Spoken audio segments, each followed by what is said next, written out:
Tos emocijos yra tikslas vienintelis. Kad gyva būtybė 180 laipsnių atsisuktų į kitą pusę. Neįtų nuo viešpatės, o atsisuktų link jo, pažiūrėtų.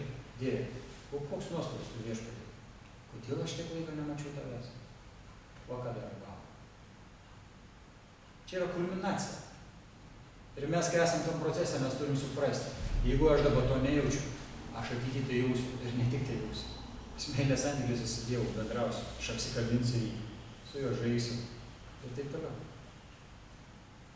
Čia yra ne fikcija, čia yra ne vėjai, čia yra tikri dalykai. Va čia yra tikri dalykai, kuriuos mes priimame kaip fikciją. O kas netikrai, sako, va čia yra tikrai. Pavyzdžiui, šitas kūnas. Čia yra netikra, viskas netikra. Žaislai.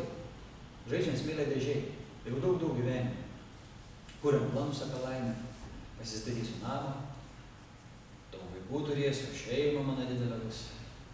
Nuotraukų prisikabinsiu savo. Visi mane matys. O čia yra laimė.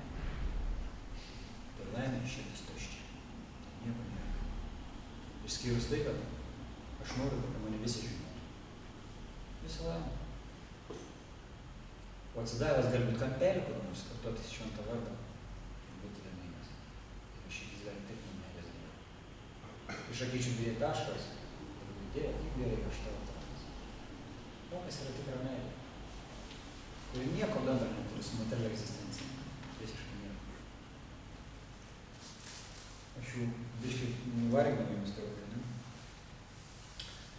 Yra sanskrito tokia sąvoka kapata. Kapata reiškia melas. Paskui yra tokia sąvoka kutinatė. Veikla, kuri pagrįsta melu, kuri reiškiasi per ieškojimą kitose trūkumų. Labai svarbus elementas dvasiniam gyvenimui.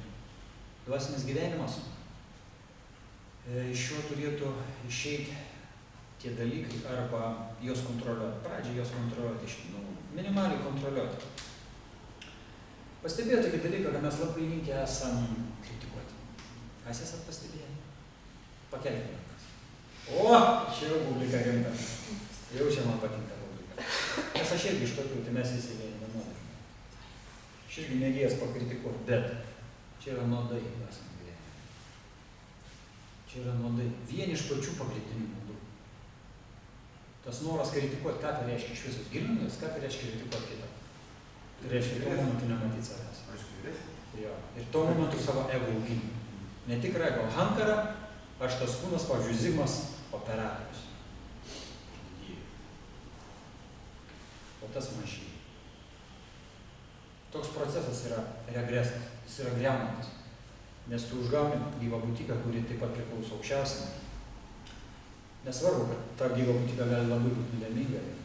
Aš jau nekalbu apie tai, jeigu tai žmogus dvasiniam kelyje, tai iš vis jau kalbų nėra, tada iš vis jau aparatas baisios yra.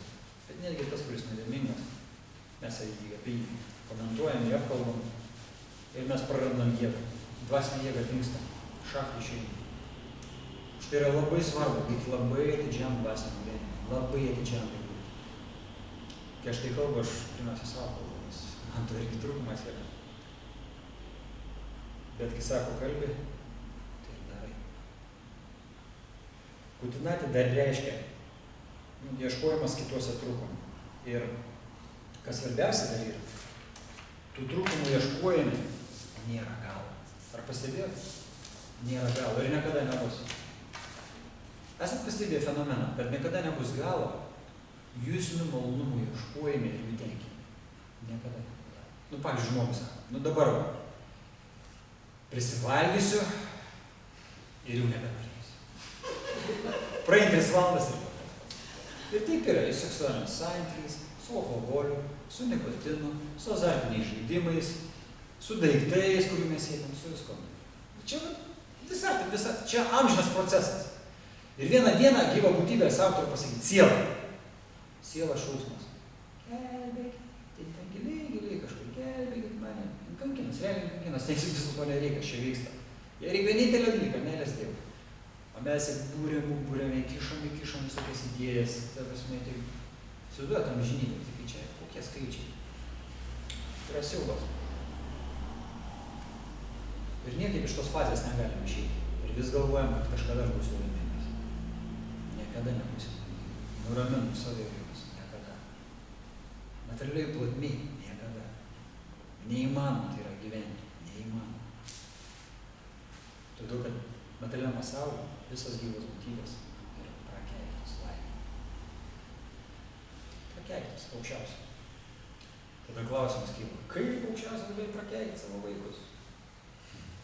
Prakeikimas tam, kad grįžtų jis pas jį. Tai va, kai žmogus tampa atsidavusiu, jis taip pat tampa psichologu. Kas nors pastebėjo tą dalyką atsidavę, tai jie praktikuoja 10-20 metų. Jie labai tampa jautrus kitiems žmonėms. Jie labai jaučia kitus žmonės. Jis intuicija labai sustiprėja. Atsidavęs gali neturėti mistinių kažkokius įgūdžių, orų nemokėti gali skraidyti, iš kitos planetos kažkokį daiktą paimti, sumažėti keliauti, jis gali tų dalykų nemokėti. Bet žmonės jis skaito kaip knygą. Patikėkit, taip yra. Ir tai vyksta tik todėl, kad širdis apsivalo. Nes tas, kuris praktikuoja 10, 20, 30 metų, jis yra procese, jis pats to net nesuvokia ir nemato ir nesupranta. Bet jo širdis jau yra tam tikroji šviesoje. Ir tada aukščiausias, nesako aukščiausias apsigyventi širdį, tik tai stiroja. Pradeda besti spindulėlį į širdį, kad ateityje ten galėtų apsigyventi viešpats. Tai tie spindulėliai yra mūsų intuicija, nes ši intuicija yra pats viešpats. Jisai duoda pojūtį apie kitą žmogų. Tas pojūtis yra duotas tik tai vienam tikslui, vieninteliam. Neeksploatuoti žmonių, neišnaudoti, o padėti. Padėti ir dar padėti. Tu matai žmogų ir tu suvoki, kokios fazė. Ir tada jį užėmė civilinį tarimą tokią formą, kuri jam yra prieinama. Kam? Tam, kad apsivalytų širdis. Ir suprastų, kad pasietytų noras tarnauti viešpačiui. Kad pasietytų noras kažką dar dalyko. Intuicija tik tai tam yra. Ir niekam nebuvo.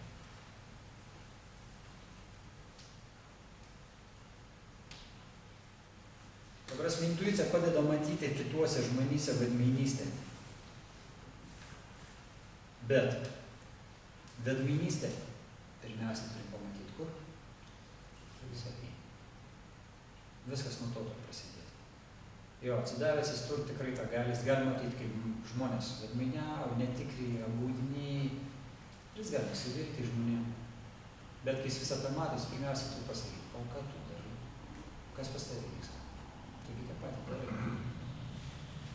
Reiškia, reikia dirbti su savimi. Ir kai žmonės mano, kad jeigu aš tik kartosiu šventą vardą, arba atliksiu tam tikrus ritualus, ir mano širdis apsivalys, tai nėra teisinga. Iš tikrųjų, žmogus turi atlikti prie švento vardo kartojimą ir tam tikrų kitų ritualų. Dar labai daug veiksnių, kurie duoda jam jėgos tolesniai dvasiniai praktikai. O tie veiksniai tai yra, kai tu dirbi su savo pykčiu, godumu, iliuzija, beprotybė, geismu ir pavydu. Visų to, ką aš išvardinu, kulminacija yra beprotybė. Materiali pati egzistencija žmogų veda į beprotybę. Yra net tekstas. Kas nors pamena tą tekstą? Žmogui mąstant apie jūsų objektus. Tik įsigilinkit, ką čia sako viešpats. Čia tokie gilūs žodžiai. Žmogui mąstant apie jūsų objektus įsivysto potraukis. Potraukis gimdo geismą. Geismas sukelia pyktį. Pyktis panardina žmogų į iliuziją, o iliuzija į beprotybę. Žmogus bepročių. Tik tai vien dėl to, kad mąstė apie jūsų objektus. Pradžia tokia nekalta, pamatai gėlytę, matai vėčią. O kulminacija senatvė. Pastebėt senos žmonės, 80 metų, kaip atrodo. Vat vėl klausimas arba toks bendravimas su žmonėm. Aš bendrausiu žmogui ir aš sakau, vat matai seną žmogų 80 metų. Marazmas, klasika ar marazmas, senatvės marazmas. Ir aš sakau, tu nori tokių? Jisai ne. Tada klausimas kitas, ką tu darai, kad tu nebūtų. Nes jeigu nieko nedarysi, tai toks ir būsi. Tai dar būsi ne toks. Klausimas, ką darai? Išeitis vienintelė, sąmoningėti. Ir ant senatvės tada tapsi ant tiek sąmoningų, kad galėsi 1000 žmonių padėti. Jeigu tu savo pusę gyvenimą atiduosi Dievui, tai ant senatvės tu tapsi išminčių. Čia yra vienareikšmiškai. Ir ne jokio abejonių nėra. Tu būsi pilnos sąmonės. Prabhupada, kas nors matėt video, kaip kūnų palikinėje? nerealu, protu nesuvokiam. Iki mirties 5 minutės jis Šrimad Bhagavatam diktuoja. Kur žmogus tam kančiuoja, užsidaręs, viskas, nieko nenori matyti, o jis mokiniam dar Šrimad Bhagavatam verčia. O čia yra pilno sąmonės žmogus. Čia yra nepaprasti dalykai ir jie, sakau, ateina per ilgalaikę dvasinę praktiką. Ilgalaikę, tai yra askezės, studijos šventų raštų ir galų galia ateina poreikis atsiduoti. Tai yra samadhi, aš at tavo viešpatį. Viskas, aš tavo atsiduodu. Čia yra kulminacija visos dvasinės praktikos. Krišnos akimis Vaišnavas tas, kuris pilnai, žiūrėkit, koks momentas. Krišnos akimis Vaišnavas tai jau atsidavęs. Tas, kuris turi pilnai trūkumų, bet nori grįžti pas jį. Tai viešpats priima ir atsidavus. Mes galvojame, kad aš viešpatės atsidausiu, galiu tapti tada, kai aš būsiu tyras. Tu tyru gali būti, arba iš vis gali nebūti. Aišku, kad ten jau būsi. Vienintelis kriterijus – noras. Viešpatie, aš labai noriu tavo atsiduoti. Mano motyvas, aš net nelabai motyvas suprantu, kodėl aš noriu, bet aš labai noriu. Ir mano širdis pilna metų blogų, ta prasme, įspūdžių visokių, blogų savybių. Ir viešpats tai visiškai nežiūri, jam tai yra nesvarbu. Mes tai matom, mes galim įvardinti, mes matyti kitų trūkumus. Mes galim pasakyti, tas niekšas yra, o vaidinčiai atsidavus. Girdėta, ne tokia? Tas kūnis, per mergas ten. Girdėta, ne tokia savo? Ne mes kvalifikuoti, paspręsti apie žmonės, ką jie daro. Aš visada, krikščionis sakau, aš ne vieną kartą esu girdėjęs. Tu nežinai, tas kunigs tai tą daro. Nesakau, ką tą daro. O tu galėtum kunigą padėti, sakau, celibatą laikytis. Tarsi, pamokslaut daryti iki vakaro. Galėtum, ne, padaryti ją. Tada tu nesikvalifikuoti savo tai kalbėti. Viskas. Tema baigta. Jeigu kažkas nori kritikuoti žmogų, netgi iš blogos pusės, jis minimum turbūt to žmogus padėti. Minimum. O pavyzdžiui, klasika. Žmogui ateina gyvenimo sunkumų. Jam nieks nesisekė, jis labai verkti, viskas byri iš rankų. Aš būtų kaip fazė gyvenimo, žinau, kas tai yra. Ir tas žmogus kažkas pradeda gyventi. Toks, anoks ir taip toliau. Bet tu įeik žmogus padėti, pabūkė, nors 5 minutės. Ir tu dings bet koks noras kritikuoti. Tada suprasi, kas tai yra. Kas tai yra sunki karma, sunki našta. Už tai kritikai neturi prasmės. Kritikai griauna patį tave ir kitus. Iš jos nėra jokios ateities. Už tai yra daug svarbiau žmogų padėti. Jeigu turi norą, aš galios padėti. Iš tikrųjų, net nesvarbu, tu turi galios. Yra daug svarbiau noras. Nes, jeigu tu turi didelį norą kitam padėti, viešpats per tave padarys tą darbą. Ir aš galiu duoti vieną pavyzdį, kad esu pasakojęs. Kai realiai mačiau viešpatės ranką per tam tikrą įvykį. Dargi gyvenau Vytauto gatvėje. Yra Norfo draugystės prospekte. Aš išėjau iš namų, kelis rytus kišenėje turėjau, norėjau ten kažką nupirkti. Ir žiūriu prie parduotuvės guli berniuks toksai. Toks pusiau guli, pusiau sėdžiu, visas kraujuotas. Jam kokį gal, nežinau kiek ten metų, 17 gal pavėsai, toks apsiverkęs. Man taip širdį suspaudė. Jūs neįsivaizduojat, man toks gailestis buvo tam vaikui. Aš viduje net melstis pradėjau, sakau, viešpatį padėkam, aš negaliu matyti. Aš net nežinau, kaip jam padėti. Aš prie jo pradėjau kalbėti, jau kas tu buvo, tau tėvas iš namų išvarė. Primušą, sako, išvarė iš namų. Ir sako, aš dabar neturiu ką daryti. Aš turėjau 10 litų, praktiškai man net parduotuvėj tų pinigų neužteko. Aš padaviau 10 litų ir už jį pradėjau melstis, aš tada, kai meldžiau, suvokiau pasakyti ramą. Nes aš dar su tokia koncentracija meldžiaus dalyjo, man tai taip gaila buvo. Kas yra gailestis? Gailestis yra meilės forma. Čia yra tam tikra meilės forma. Ir čia dar ne viskas, čia tik tai vidurys istorijos. Praeidami, aš vaikštu po Vilniaus gatvės Maksimą, žiūriu tus berniukus, tampa kažkokiais dėdžiais, pasirodys dar Maksimą. Galim komentuoti kaip norim, kad čia likimas ir taip toliau, bet aš surišau su malda, suprantat? Tas vaikas gavo darbą, kuris praktiškai, jis realiai tik beveik buvo, kad tokį žmogų kažkas priimtų darbą, labai sudėtinga.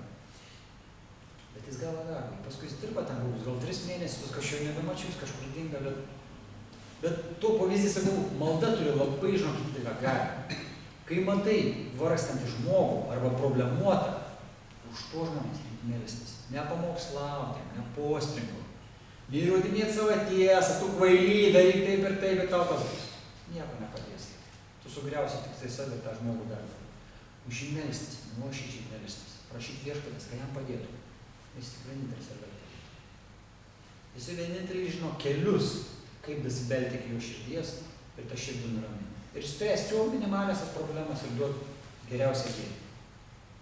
Jis vienintelis tai žino. Mes kars nuo karto tik tai galim galvoti, kad mes kažką žinom. Jeigu mes tampam tarnais, nors išoriškai suvokim, kad mes tarnai, mes įgaunam kvalifikaciją, pabrėžiu, kvalifikaciją, išmokti tarnauti. O tarno padėtis būtent tokia yra. Aš darau gėrį viešpatės tarnams. O kas viešpatės tarnai? Visi, kam mato mūsų akis. Visi.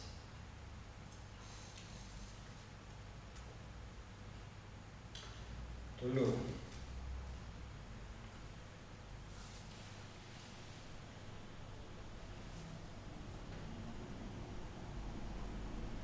Koks skirtumas tarp bandymo imituoti ir sekti procesu? Kam nors kyla tokios atidijos? Imitacija, nes kitą kartą sako, tai Krišnaitai imituoja ten, šventą imituoja. Būdiniai ten kažką, o kokia iš tavo prasme? Imituoti. Ar ne geriau ten sėdėti namie, gerti alų ir būt pačiu savim? Būna tai, tada tu pačiu savim, nes geri alų. Bet pačiu savim tai nėra geriau. Pačiu savim tai yra nuolankiai būsena. Pačiu savim yra tarno būsena. Ir iki to daug, iki to reikia daeiti, kad suvok savo tikrą padėtį. O gerti alų arba žieteli arba dar kažkai čia yra ahankara, netikra ego sukurta iliuzija. Arba padėtis toj, kurioje tolba yra komfortas, kuris ateity duos regresą arba totalų nusivylimą visko visiškai. Ir prie viso to iš karto yra istorija. Trumpa, bet labai graži istorija. Apie imitaciją ir sekimą. Kas nors prisimena tokį atsidavus bendrai šiuo apie jį kalbėjau, Haridas Atakura. Jis buvo tyras viešpatis šitanis pasakėjas. Ta gyva būtybė į dieną kartodavo po 196 ratus. Įsivaizduojat, kas tai yra 196 ratų. Trumpai pasakysiu, 16 ratų užima maždaug nuo 2-3 valandų mantros, tokios meditacijos. 2-3 valandas 16 ratų. O mes kalbam apie 196 ratus. Kiek tai užima laiko? Ta žmogus neįdavo valgyti tol, kol nesuvartodavo 196 ratų. Jis to neįdavo nei valgyti, nei nevalgyti. Tas žmogus buvo priema. Jis buvo tyras atsidavęs, jis pastojo jauti emociją. Ir buvo tokia istorija. Buvo toksai gyvačių užkeikėjas Indijai. Ir jisai mokėjo ant savo dudelės labai gražiai visokias melodijas, ragas groti. Ta prasme, tam tikras melodijas, kurios surištas su aukščiausiu. Ir tos melodijas, ta prasme, tyram atsidavusi duoda gerą emociją. Atsidavusi, priverčia arba verkti, arba šokti. Ir taip gavos, kad tuo momentu, kaip jis groja savo tom gyvatėm, pro šalį ėjo Haridas Atakura.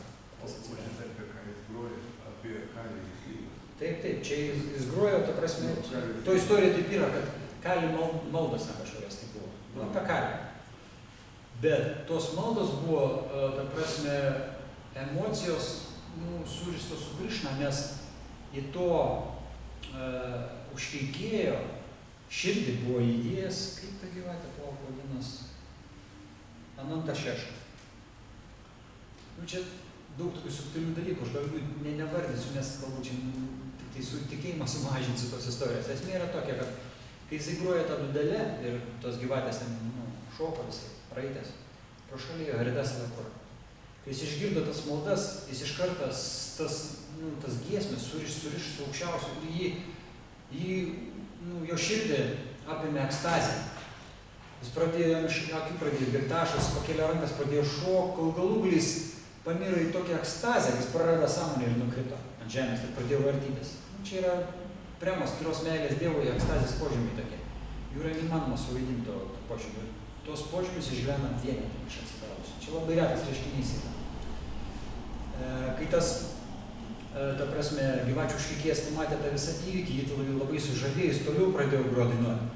Bet publikui buvo, ir viską, čia žmonės, daug žmonių buvo, matė visą žmonės, bet publikui buvo vienas brahmanas, kuris pamatė tą visą įvykį. Ir jis pagalvojo, aš už jį galiu dar giliau šokti, padainuoti, išreikšti, tą ekstazės priepuolį. Ir jis puolė į vidurį, pradėjo šokti, dainuoti ir galų gale nukrito ant žemės ir pradėjo imituoti Bhavą kremą. Tada kas buvo toliau? Gyvačių šlikėjas pasiėmė pagalį ir pradėjo tiek įdaužyti. Kai jisai į greitvalgą išėjo iš samadį, iš tos ekstazės pakilo, pradėjo bėgti ir šaukti: Mama, tete, padėk! Iš skausmo. Jeigu žmogus iš tikrųjų papuola į samadį, iš juos niekas tas. Jokios lasdos, niekas visiškai. Už tai tie dalykai yra nevaidinami, tie dalykai yra išgyvenami. Ir tos istorijos, ta prasme, moralas yra toksai, kad dvasiniai praktikui jokių būdų negalima nieko imituoti. Imitatorius tampa sahadžija. Sahadžija yra tas, kuris imituoja. Ir imitacijos kulminacija yra kokia. Dėl ko iš vis imitacija yra labai pavojinga? Nes ateityje žmogus pradeda manyti, kai jis yra aukščiausias Dievo asmuo. Čia yra kulminacija beprotybės. Ir tai viskas eina iš materialaus lygio. Čia yra nedvasinis lygis. Iš materialios koncepcijos. Žmogus pradeda galvoti, kai jis aukščiausias Dievo asmuo. Už tai visas tos istorijos, kurios buvo seniai suvaidintos, čia prieš 500 metų buvo ta istorija. Jos rodo vieną, tas, kuris yra iš tikrųjų tyrose emocijose, šventose emocijose. Juo reikia sekti. Neimituoti, o sekti. Eiti jo pėdom. Ką tai reiškia? Jo pėdom. Tai reiškia, kad daryti tam tikrus veiksmus, kuriuos jisai darė tam, kad pasiekti tą lygį. Aridas Takura kartoja labai daug šventų vardų, daug džapas. Labai asketiškas buvo. Jo visas gyvenimas yra aprašytas Čaitanija Čaritamritoje, nes Viešpats Čaitanija labai mylėjo. Ir kai Haridas Takura palikinėjo kūną, kai paliko kūną, Viešpats Čaitanija paėmė ant rankų ir nešė. Ir iš jo kaip Dievo ašaros. Aukščiausias Dievo asmuo Viešpats Čaitanija nešė savo atsidavusi ir visi tai matė. Ir tai buvo kulminacija jų santykių. Jis parodė, kiek buvo brangus tas atsidavęs jam. Ir sakoma, dvasinio pasaulio lygiai taip pat visus savo atsidavusius myli Viešpats. Jos be galo myli, be galo laukia visų atsidavusių, tie, kurie yra praradę nuovoką, tikėjimą lik aukščiausių. Tie, kurie sako, kad Dievo nėra, tie, kurie sako, kad nėra dvasinio pasaulio, nėra nieko išskyrus tai, ką aš matau. Ir visus tuos aukščiausias Viešpats laukia. Laukia tos minutės, kada jis atsisuks 180 laipsnių link jo. Ir mes tikimės, kad mes patys kažkada tai padarysime.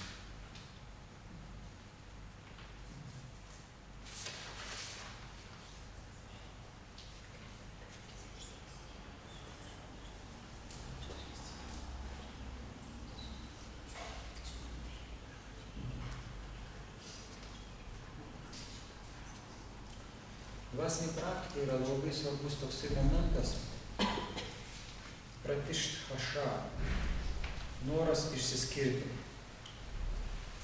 Noras išsiskirti, jis vėl eina iš netikravio, iš noro turėti padėtį.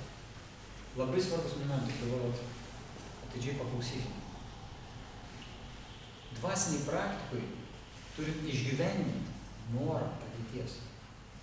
Dvasiniai praktikai nėra padėties.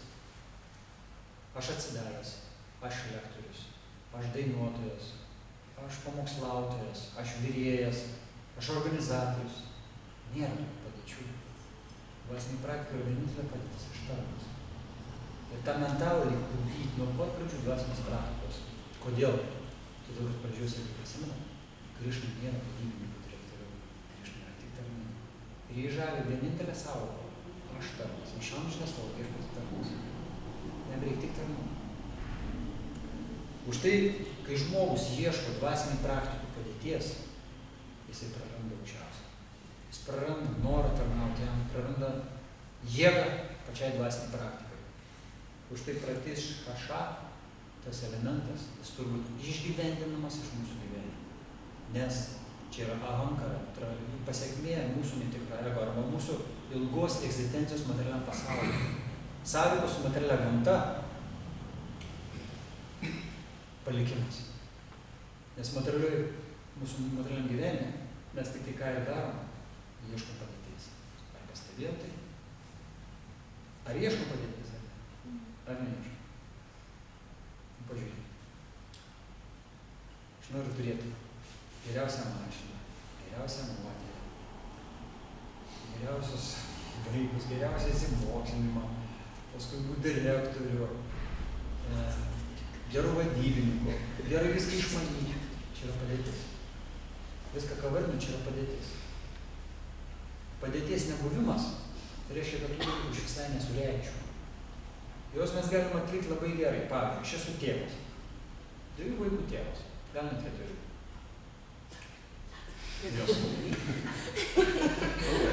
Ir aš atliku savo pareigas. Ir aš savo pareigas turiu atlikti tobulai. Tų pareigų atlikimas tobulai tai reiškia, kad aš rūpinuosi jais ir galvoju apie jų ateitį. Ir visai kitas dalykas gali būti. Tai aš, pavyzdžiui, negalvoju apie ateitį. Bet visiems sakau, aš tėvas, turiu tiek vaikų ir kitos. Suprantate esmę? Kad čia yra imitavimas, yra sekimas tam tikrų dalykų. Ir jeigu žmogus iš tikrųjų atlieka savo pareigas teisingai, daro tai, kas jam skirta. Ir nesireikšma to, ką jis daro. Jis tampa toj padėty, kuri ir turėtų būti. Svarbiausia yra nesureikšminti tam tikrų dalykų. Va, pavyzdys.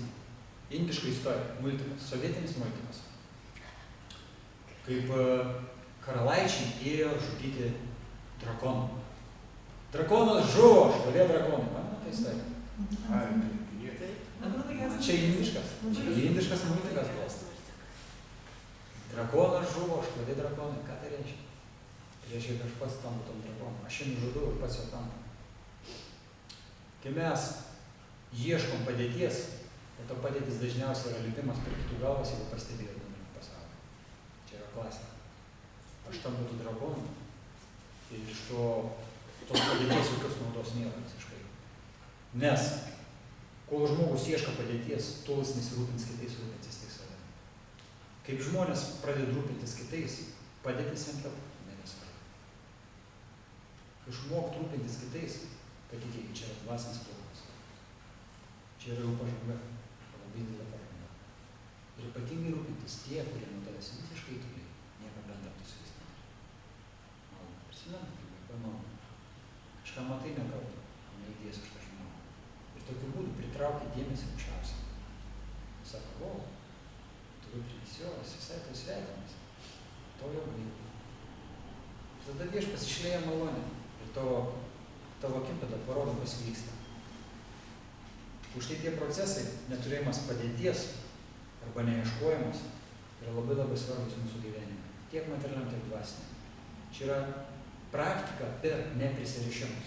Mes neprisirišam prie tam tikrų procesų arba tam tikrų padėčių. Ir po truputį mūsų protas tampa laisvai.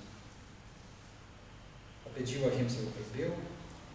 Tai veikla, kuri kitoms gyvoms būtybėms sukelia skausmą.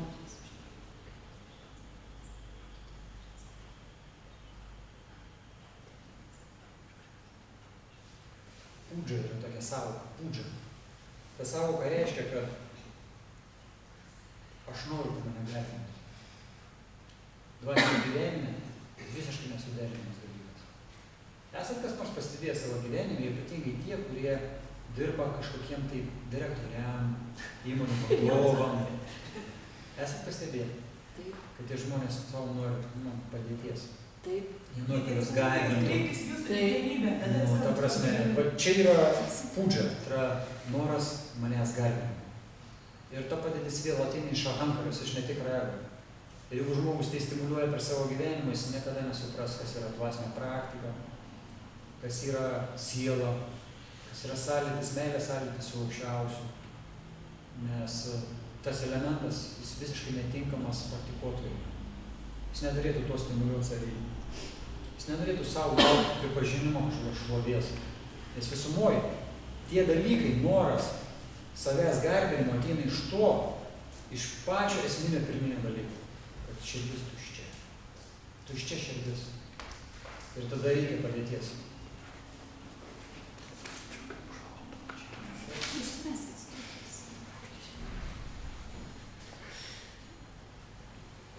Toliau 11. Mes turime būti nuoširdūs ir tikri Krišnos atžvilgiu.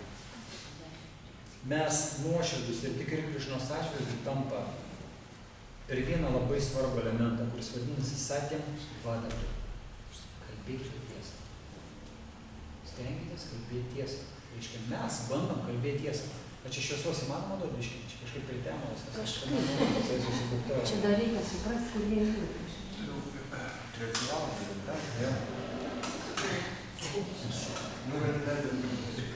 Aš jums galiu nuraminti. Čia pas mane lekcijas tai labai trumpas. Aš jie ateityje atvešiu vieną pamokslautoją, kuris jau 30 metų pamokslavo Lietuvoje, Tuksana Kapimaras. Pasilekcijas nuo 3 iki 4 valandų. Bet visi klausysite atsižiūrėti 3 valandas, nes jis labai įdomiai pasakoja. Vedų centre jis dabar davė lekciją, visą ten ciklą lekcijų. Tai į vedų centrą nebetilpo žmonės, tai padalino į keletą dienų, ką visi žmonės tilpo.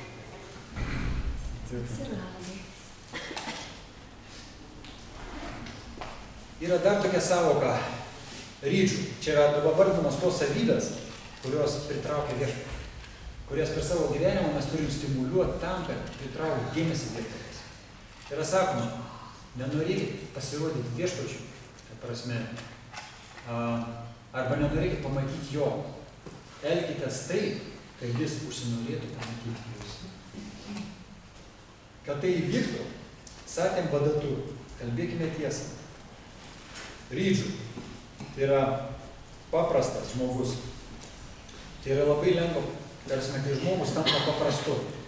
Ir toliau su paprastumu yra dar tam tikrų momentų, kurie yra labai svarbus. Kad tapt paprastu, pati vieną Gusvamis aiškina ir pasakoja. Mes turim prieš viešpatį tapti nuogi. Be drabužių, nuogi. Be drabužių, materialaus kūno. Kol žmogus turi materialų kūną, jis turi ahamkarą, ne tik ego. Ir jis visada bus polinkį apgūdinėti save ir kitus. Ir tuo būdu viešpatės tai visiškai nežaidžia. Už tai viešpatį kūną, turint materialų kūną, yra labai sunku pamatyti. Jūs esat ką nors girdėję žmonių, kurie pasakoja. Aš, pavyzdžiui, buvau sutikęs Kristus savo kalbėjus. Kad, pavyzdžiui, Krišna. Mes negirdim tokių dalykų. Todėl, kad čia yra labai retas reiškinys. Tas reiškinys savo retumu rodo vieną dalyką, kad viešpats neapsireiškia. Yra net tekstas Bhagavad Gita. Jisai sako, aš neapsireiškiu kvailiam ir neišmanėliam. Nuo jūs slepia mano vidinę galimąją. Jis neapsireiškia kvailiam. Todėl, kodėl? Dėl to, kad ahamkara, netikras ego, tarsi savi neteisingas pristatymas, suvokimas, atstumė mane nuo viešpatės. Ir viešpačio aš tampu neįdomus. Visiškai nepatrauklus. Tada kyla klausimas pas sąvoką praktikuotoje, kaip pritraukti dėmesį, kad jis mane pažiūrėtų. O kas vyksta, kai pažiūri viešpats? Šila Prabhupada Šrimad Bhagavatam pirmoje giesmėje rašo. Jeigu viešpats tai akies kraštelį pasižiūrėjo, tu apsipilsi meilės tašką. Ir niekada tai jis turi nepanašiai. Už tai visas gyvenimas turbūt skirtas tam, kad viešpats atkreiptų dėmesį į mane. Ir kai jis atkreiptų dėmesį, mes turim įgauti paprastumą. Paprastumas tai reiškia, kad mes kalbam tiesą. Esam paprasti savo veiksmais. Niekada nestatom savi daugiau nei esam. Visada stengiamės patarnauti kitiem. Niekada neieškom savo pagarbos šlovinimo. Ir gerbiam kitus, iššlovinam kitus. Ir va tokiu būdu, atsidavęs arba praktikuotojas, palaipsniui, apvalydamas savo širdį, įgauni viešpatės aukščiausią malonę. Ir susitinka akis į akis aukščiausią. Tai yra tam tikros savybės, kurias pritraukia aukščiausiai ir jį tai labai žavi. Ir mes turim tai žinoti, jeigu mes norim siekti jo ir su juo susivėsti. Turim būti teisingi link jo, neapgūdinėti savęs. Kiek aš galiu savo sakyti, kad aš esu geriausias šokėjas. Pirmiausia, išvies patys tarnas, viešpatį, ką dėl tas kalbėti? Rytą prabundus, sakau, viešpatį, ką dėl tas jam nepadaryti? Ką aš galiu nuveikti dėl tavęs ir atnešti tau kažkokią namą? Jūs manos kalbėsite su savimi? Patikėkite. Iš pasimausiu širdį, paramatmas pavadinau. Jis yra to neišėdžiai. Parama, super siela. Ir mes su juo bendravom pastoviai kiekvieną dieną. Problema tik jis mumis girdi, mes jo. Ir negirdime jo tik dėl tų 3 filtrų. Netikras ego, intelektas ir protas. Tie 3 filtrai mums neleidžia jį girdėti. Mes iš esmės į karts kartą girdim, netgi, bet mes neteisingai suprantam, iš ko ta informacija ateina. Jei yra koks žodis, kuris gali paaiškinti Gaudio vaišnavizmą, tai yra mūsų parampa. Gaudio vaišnavizmas tai yra mūsų parampa. Tai būtų paprastumas. Gaudio vaišnavizmo viena iš pagrindinių savybių. Žmogus turi tapti paprastu, paprastai kalbėti, nepervertinti savęs. Išreikšti savo mintį, sąvoką, teisingai, tam, kad suprastų kitas žmogus. Ne tam, kad pasipuikuoti, bet tam, kad suprastų kitas žmogus ir tam, kad jį įkvėpti. O čia yra paprastumas. Ir tame paprastume yra labai lengva tobulėti. Ar sutinkat su manimi? Kaip tai pasiekti? Antras klausimas. O, pats geriausias. Ugdyk paprastumą. Atsakymas. Paprasčiausia, ugdyk paprastumą. Paprastumas reiškiasi tame, kai tu savi nepristatai daugiau nei esi. Jeigu aš esu tarnas, tai aš savi pristatau kaip tarną. O ne Zigmo, Petro, arba pavadinimo yra krūva. Įvairiausių pavadinimų. Klasika. Susitink draugai. Labas, kaip sekas. Oi, gerai. Ir prasideda pagirų puotą. Ar nepasideda? Pagirų puotą. Aš giriuos, ką aš turiu, ką aš padariau. Aš dabar direkt, ypatingai nesimatėjau. Kovo susitikimai. Klasiau. Pirmą savoką, tik nenoriu klausytis nieko, kai girsis. Tu bet yra bjauru, tai yra nemalonu. Visiškai. Ir visai kas kita. Jeigu artimi pažįstami draugai sako, o kai žmogus pastebi šitai gyvenimas. Bet jis nesipilkoja visai. Bet jeigu tu pats tam paskat, aš tą padariau, aną ten, aš, ir viskas, šašai, žodžiu, gaunasi iš viso to. Atsidavęs turim praktikuoti paprastumą, tai reiškia, kad nesipuikuoti, nesipikiruoti niekada, nesiruodyti, kaip čia pasakyti, nelysti priekį, neperžengti kitų galvas, stengtis visada pasitarnauti. Tai yra tam tikri momentai ir savybės, kurių materialiam pasaulyje niekas nepraktikuoja. Jeigu žmogus tai girdi, jisai sako, kad tai yra labai sunku. Tai yra praktiškai veik neįgyvenimo, nes visumuoja materialiam gyvenime. Visi kitą daro, kad šoka viens kitam per galvą, tam užimti jo padėtį arba netgi daro aukščiau ir jį sutrypti. Ar aš tiesą sakau? O čia viskas atvirkščiai. Dvasiniam gyvenime yra stimuliuojamas arba praktikuojamas paprastumas. Kuo paprasčiau gyventi, kuo paprasčiau mąstyti.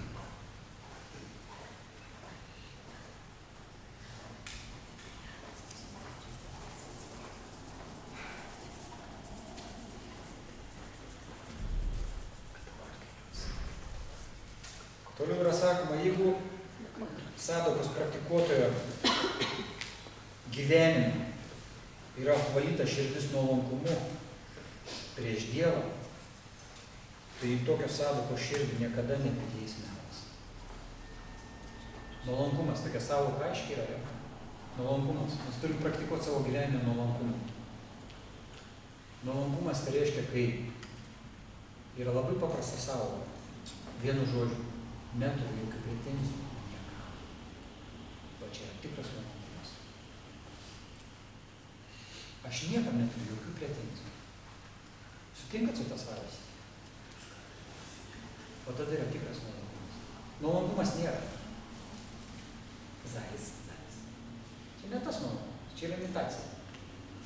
Gali būti ir toks nuolankumas, kai žmogus tikrai vidus subrendęs, jis gali išoriškai taip reikštis.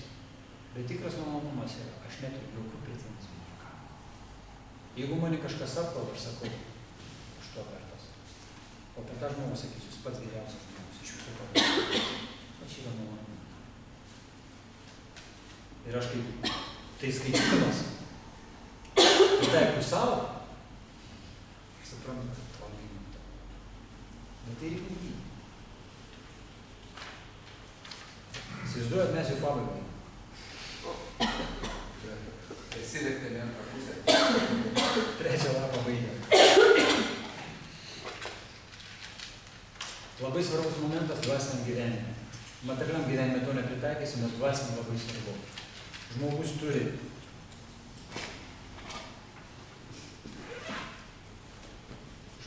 turi nebijoti paskui savo trūkumus kitiem atsidavus. Praktikuotojas. Koks vyksta procesas? Pavyzdžiui, aš turiu kažkokią tai įtampą. Ir jeigu aš palieku su ta yda pats, ta yda vystos ir įgauna pagreitį ir jėgą ir jinai mane dar labiau suvysto. Jeigu aš turiu kažkokią tai ydą ir apie ją kalbu, ne bet ką, bet tais, kuriais pasitikiu, aš nuo tos ydos išsivaduoju ir prarandu jėgą. Kas nors esate pastebėję? Ne, labai buvo. Labai Kalbėjai ne tam, kam reikia. O kam? Pasitikė žmogų pasakai. Tai reiškia, tarsi, procesas yra toks. Čia yra procesas autoritetingas ir jis yra aprašomas, aš daug neprisimenu, šaltinėse. Bet praktiškai aš nerandu tavo ką. Čia yra problema tik tame, kad pirmiausia, reikia teisingai tas problemas pasakoti. Vienas dalykas, čia jau kvalifikacija tavo, kaip tu jas pasakosi. Ir kitas momentas, pasakoti tam, kuris praktiškai aukščiau galvo už tavį stovi ir tau realiai gali padėti. Minimaliai, ką jis gali padėti, melsti už tave. Va čia yra esmė. Prisimenu, pradžioje aš kalbėjau apie maldą. Mes neturim jėgų dažnai padėti kitam. Mes panašiose situacijose esame. Ir mes turim turėti galią, norą melstis už kitą. Malda yra labai didelė galia. Labai didelė galia yra malda. Kas netikėt, galiu patvirtinti. Kai mes kartuojam Hare Krishna mantrą, ką mes darom? Meldžiamės. Ta mantra prie ko prideda? Akis į akį, susitikime su aukščiausiu. Čia malda. Jos galia yra tokia. Jeigu mes turim galę susitikti aukščiausią akis į akį per maldą, tai kodėl malda negali padaryti kitai žmogui? Tai elementaru ir taip vaikiška. Čia nėra ko net netikėti. Čia yra problema mūsų kvalifikacijų. Esmė yra kokia. Mes per savo gyvenimą labai daug darom klaidų. Netgi tuose dalykuose, kurie yra aiškus ir elementarus. Atliekam tam tikrus veiksmus, kurie atrodo, kad dabar padariau ir taip turėtų būti. Bet nėra rezultato. Ar esam pastebėję? Ir tada sako, tai yra neveiksminga. Čia yra ne tame problema. Problema yra mūsų nekvalifikacijoje, tam tikrų veiksmų atlikime. Pirmiausia, mes kai kažkokią veiksmą darom, ypatingai, jeigu mes norim atverti kažkam širdį. Čia yra labai toks subtilus dalykas. Yra rašoma Vaišnavo etiketė. Yra etiketas santykiuose su atsidavusiais. Yra sakoma, kad du elementai, kurie sutvirtina santykius su atsidavusiais ir sutvirtina tikėjimą link Dievo. Tai reiškia, kai aš turiu atsidavusių tam tikrą grupę draugų, su kuriais dalinuos dovanu ir atveriu širdį. Tai yra du elementai, kurie skatina atsidavimą viešpačiui. Dalinuos dovanoju dovanas ir atveriu širdį. Čia ne iš piršto laužti dalykai. Dabar klausimas. Kas tarp atsidavusių, bando dovanas kitiem atsidavusių. Daug tokių. Šaunuolė. Yra. Kas iš atsidavusių gali, ta prasme, atverti širdį ir nenudegti. O, ta prasme, gauti naudą iš to, kai atveri širdį. Geriausia, 3 žmonės. O, matot, yra kažkaip. Reiškia, tai veikia. Aš labai. Tas procesas veikia. Ir aš sakau, aš pats žinau, kai yra problema, aš turiu draugą Šaburį čia ten, visi pažįstami. Karts nuo kartais yra labai nuoširdus faktas. Aš jį galėčiau šlovinti vienų dienas. Tikrai nuostabus faktas. Ir jis man karts nuo kartą atveri širdį. Ir aš matau, kas vyksta, kai jis tai daro. Aš jo niekada nesugriaunu, nesuvalgau, aš nesakau durnius, nemoku daryti. Aš tiesiog išklausau, kartais pasimeldžiu, kartais apie tai pagalvoju. Bet esmė, kai jis atveri širdį, ta jėga, kuri yra pas jį, sakykime, kažkokia tai problema, prarandi jėgą. Dingsta jėga tame. Ir žmogus įgauna galimybę su ta problema kovoti. Tai yra tikras procesas, aš jums leidžiu savo. Tai veikiantis tikras procesas. Už tai tuos dalykus reikia išmokti daryti. Mūsų problema, mes nemokam, daug ko nemokam daryti. Tiesiog nemokam. Tai kai nemokam, sako, bet nieko šiandien nereikia, nesąmonė čia. Čia yra klasika. Aš padariu, aš galiu savo gyvenimą. Aš toks kabutėse biznierius, verslininkas, kiek darų dėmesys.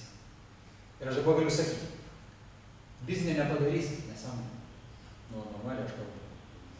Nu, yra kas daro tą biznį kuo puikiausiai, milijonus, suprantu. Jeigu man išėjo biznis, tai nereiškia, kad niekam neišės biznis. Yra, kad žmonės tobulai tai daro. Aš turiu savo brolį pavyzdys. Ne tai, kad tu super tobulai daro. Tik ten viskas detaliai, filosofija visą, kaip daryti biznį. Tu, kad gilina žmonės į tam tikrus dalykus.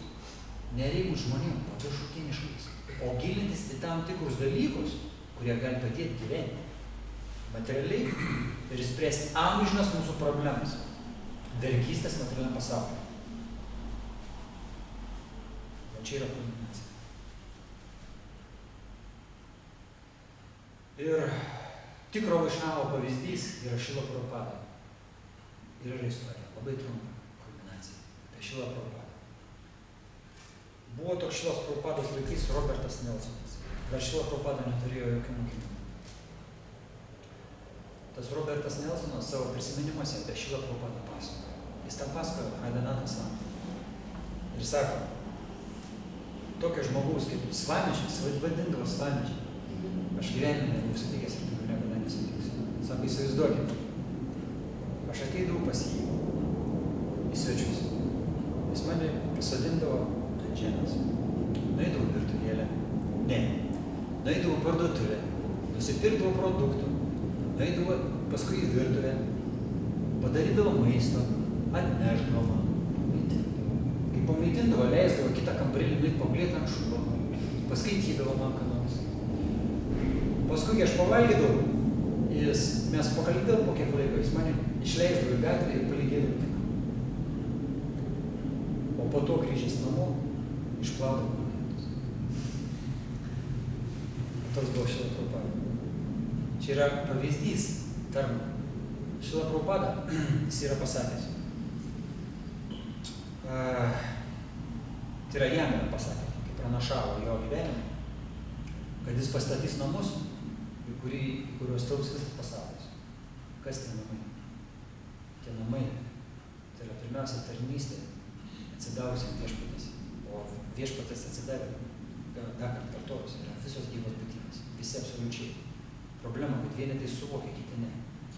Ir jo misija buvo tokia, jis tą darė iš meilės ir gailesčio visom sąlygtom gyvom būtybėm. Čia yra tikro Vaišnavo poelgis ir žestas ir savybės.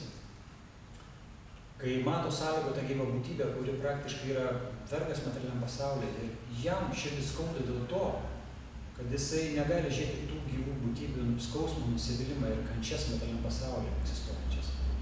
Jis be galo nori padėti. Ir ta jo pagalba, ta šiluma, kur yra duodama, neužmirštama amžiais. Ir tokių istorijų buvo ne vienas su Šrila Prabhupada. Buvo dar viena istorija, kai atėjo į šventyklą vienas irgi pagyvenęs senukas ir priėjo prie Prabhupados. Ne, įėjo šventyklą ir klausė, kur Prabhupada? O Prabhupada buvo palikęs pasaulį, jis nežinojo. Tada jam parodė altorių, neikit į altorių, ten Prabhupada. Jis priėjo prie Murti Prabhupados ir pradėjo kalbėtis tą Murtį, nes Murti kaip tikrai atrodo, jis nesupranta, kad čia Murti. Ir jisai kalbas paskui Prabhupadą. Paskui šnek, jis galvoja, kad čia kažkas ne taip, čia ne Prabhupada atrodo. Paskui supranta, kad čia Murti. Murti, žinot, kas yra Murti? Nu, žmogus forma, nuliudyta iš molio. Nu, kaip tikra, nu, kaip vaško figūrų ten Prancūzijoje yra ten tas salonas, taip toliau. Nu, kaip tikra forma atrodo. Prabhupada taip padarytas. Ir jisai paskui. Ir paskui jis prabudo, suvokė, kad čia Murti Prabhupadas. Ir tada priėjo prie mokinių, kur Prabhupada, jie pradėjo pasakoti, Prabhupadas nebėra. Jis palikęs į pasaulį, jis tada čiut neverkė, jis sakė, Dieve, nebėra Prabhupadas. Sako, kas man nepaduos meilės? Sako, šiek tiek meilės galvoju. Kad aš niekada tiek meilės negausiu, kiek iš Šrilos Prabhupados galvos. Rūpestis žmonėm. Suprantat, rūpestis žmonėm. Čia ir yra meilė.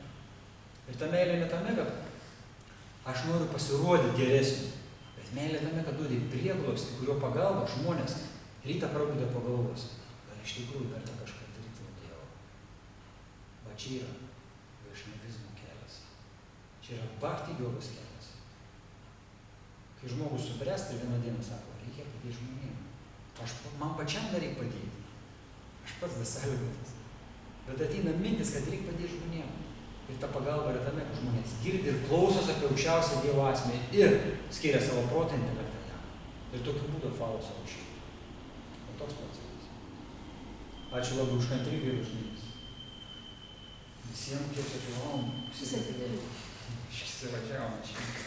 Mane visą laiką standartai buvo lekcija turbūt ne 2 valandas, bet tiesiog.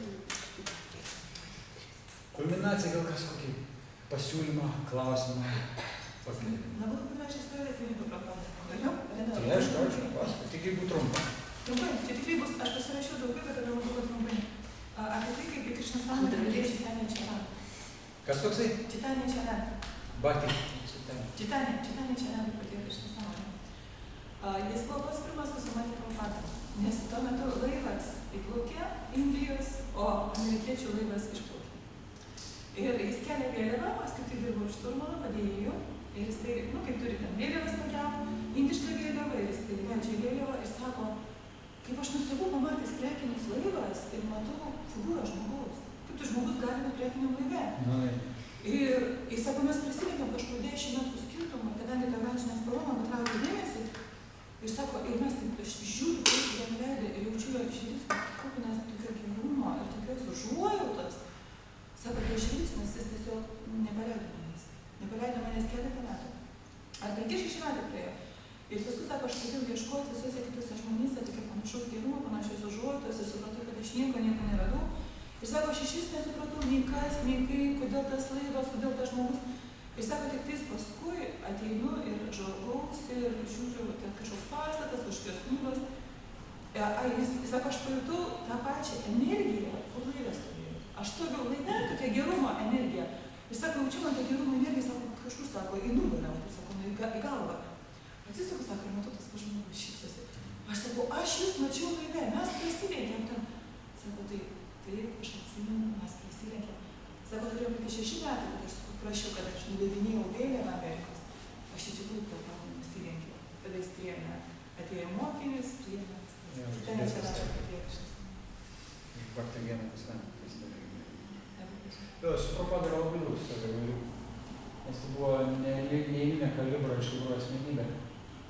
Ta, kai jinai davė žmonėm, kas su juo susilietė, įspūdis yra visam gyvenimui ir net dar keletą gyvenimų į priekį, nes pas jį buvo tiek meilės, kad žmogus visiškai netikintis Dievo ir laikantis atsidavusius kvailiais ir panašiai, susitikęs su tokia asmenybė, keisdavo požiūrį.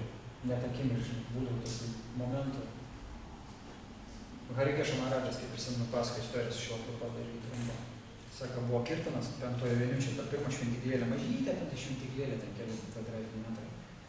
Ir sako, jis tai pradėjo groti džerarą, tą, kurį mes pradžiai dainavom maldą, čia yra viešpačių malda. Jis dainavo tokiai meiliai, kad lygis lūgos ir sienos. Ir žmonės iš gatvės, kas įėjo, tik lydavo ir pradėjo. Tokia meilė. Tokį išgyvenimą. Tyras atsidavęs, jis turi tokią galę. Dėl ko? Todėl jis yra tyra terpė. Sakau, dėl ko yra labai svarbi sąvoka tarnas. Tarnas tai yra tyra terpė. Ir tada viešpas per tą gyvą būtybę veikia. Pilną amplitudę. Pilnu savo pilnom galim veikia. Nebėra jokių netikrą ego, jokių protų intelektų. Ta gyva būtybė yra tik tai terpė. Ir viešpas daro stebuklus. Dėl ko bhakti atsidavusi? Reikia tapti tyro atsidavusi. Tyro atsidavusi ne tame, kad pasirodyti tyro atsidavusi, o tame, kad Krišna per tave veiktų ir to žmonės atvestų. Linkiu jo paties. Tai ačiū visiems už dėmesį tada. Krišna, paveikiam tas esat žmonės. Dar aš kaip pavinuosim dar. Jo, dar pašokti reikia, su šilį. Išeis kažką.